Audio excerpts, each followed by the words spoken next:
一群人被困喺神秘小鎮，成日遇到啲奇怪又恐怖嘅事。有啲人選擇得過且過，靜靜雞忍受，但有啲人始終冇放棄，時時刻刻都喺度揾出去嘅路。腦回路好特別嘅 Jack 就係其中之一。得到酒吧老闆嘅提示之後，佢決定整返警局裏面嘅無線電，想同外界取得聯繫。好彩小鎮上嘅廢舊汽車比較多，可以攞到好多替代嘅零件。同時 Jim 喺臨時住處都有所發現，電燈上面嘅電線居然淨係得膠皮，根本冇導電嘅金屬線，甚至連插頭都係壞嘅。但係電燈依然可以着到。兩公婆淨係覺得奇怪嘅時候， Jack 突然衝咗入嚟。原來佢都發現咗電線嘅怪事，嚟呢度係想尋求幫助嘅。整返無線電需要更多嘅配件，佢哋去到曾經嘅車禍現場，將裏面有嘅嘢全部拆咗落嚟。走嘅時候 Jim 望咗一眼自己嘅房車，又諗起老婆提出嘅問題，唔覺感到一陣涼意。之後兩個人去到郊外嘅一棵大樹下，為咗令到無線電可以接收到信號，必須盡量將電線放喺最高處。傑克講，自己一上高處，對腳就會軟，個頭又暈，所以爬樹嘅嘢唯有 Jim 嚟做。雖然佢有啲唔爽，但係為咗可以離開小鎮，佢都係靜靜雞行到樹底下。而喺屋企嘅老婆貝拉都冇閒住。小鎮居民有個規矩，自己用唔到或者冇儲嘅嘢，都會統一放喺小鎮餐廳度儲存。當貝拉帶住啲嘢去儲存倉庫嘅時候，無意中見到個手串，貝拉拎住佢，露出疑惑同震驚嘅表情，最後就將手串帶返屋企。當貝琳諗緊嘢時，唔遠處嘅電燈又開始閃，佢都係滿腦疑問。既然電線裏面都係空嘅，電燈究竟係點着嘅？貝拉決定拆開幅牆，睇下究竟。呢個時候 Jim 就快爬到樹頂，正準備裝電線嘅時候，喺度調試機器嘅傑克突然覺得唔對路。呢個男人將隻手放喺樹幹上，點知裏面滲出大量血跡，旁邊仲有個圓形符號。佢猛咁抬頭一睇，樹頂上面居然吊住無數屍體。男人即刻嚇到魂飛魄散。呢件事仲未完，一個着住制服嘅士兵拎住槍突然出現， Jim 轉身就逃，對方喺後面死追唔放，中途仲時不時開槍。Jim 好快俾佢追上，眼睇就要冇命。Jimmy 嘅聲音傳過嚟，清醒返嘅 Jim 先至發現頭先只係幻覺，不過佢都嚇到傻咗。喺 Jimmy 疑惑嘅眼神中，大聲鬧完就走，因為佢有咗更大嘅發現。小鎮嘅餐廳裏邊， Jim 喺紙上畫緊圓形圖案，呢個係佢之前喺幻境中見到嘅。餐廳老闆劉夫人見到個圖案之後，面露出疑惑嘅神色，都唔理準備解釋嘅 Jim， 直接走去儲藏室。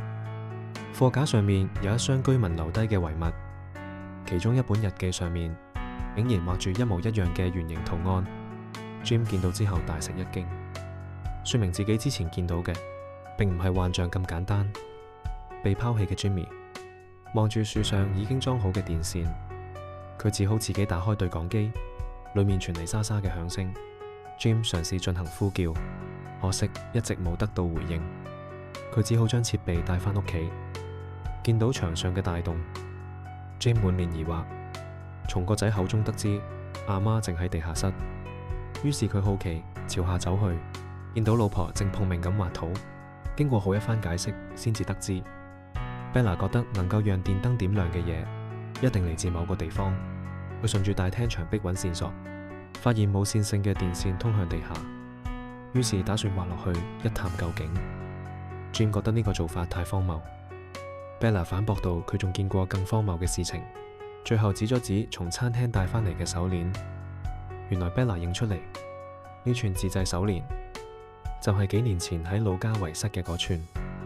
Jim 根本冇辦法接受，話呢只係同款式啫。可 Bella 即刻否決。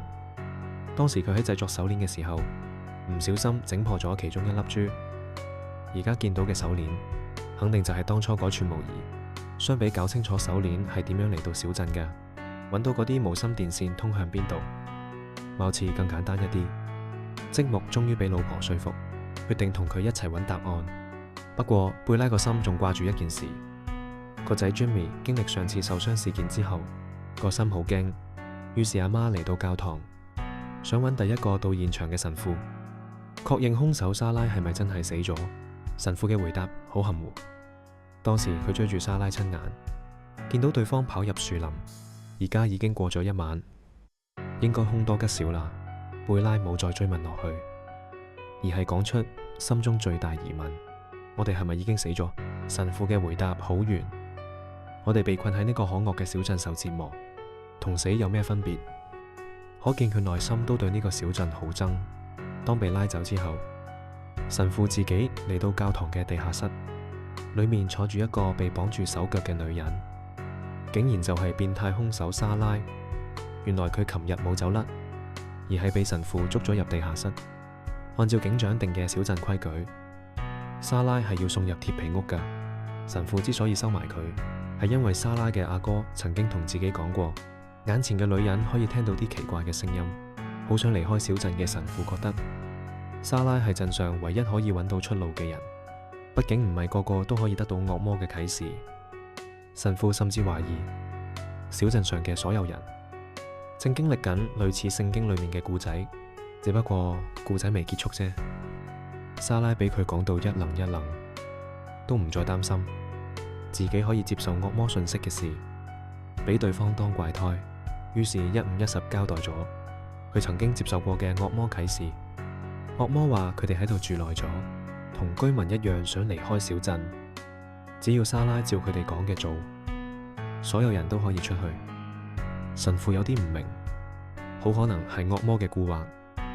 你做乜咁易信佢哋？莎拉話惡魔乜都知。夜晚佢哋先話有2架車會嚟，第二日 Jim 一家人同 Jack 就嚟到小鎮。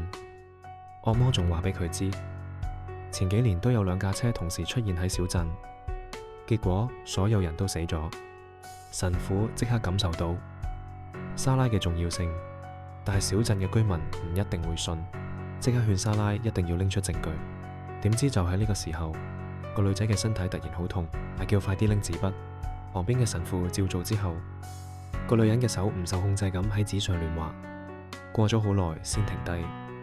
神父有啲疑惑咁望住紙上嘅圖案，直到莎拉同神父講，惡魔其實一直喺度留意你，見到你啱啱到小鎮嘅時候買咗個包裹，呢個就係證明惡魔存在嘅證據。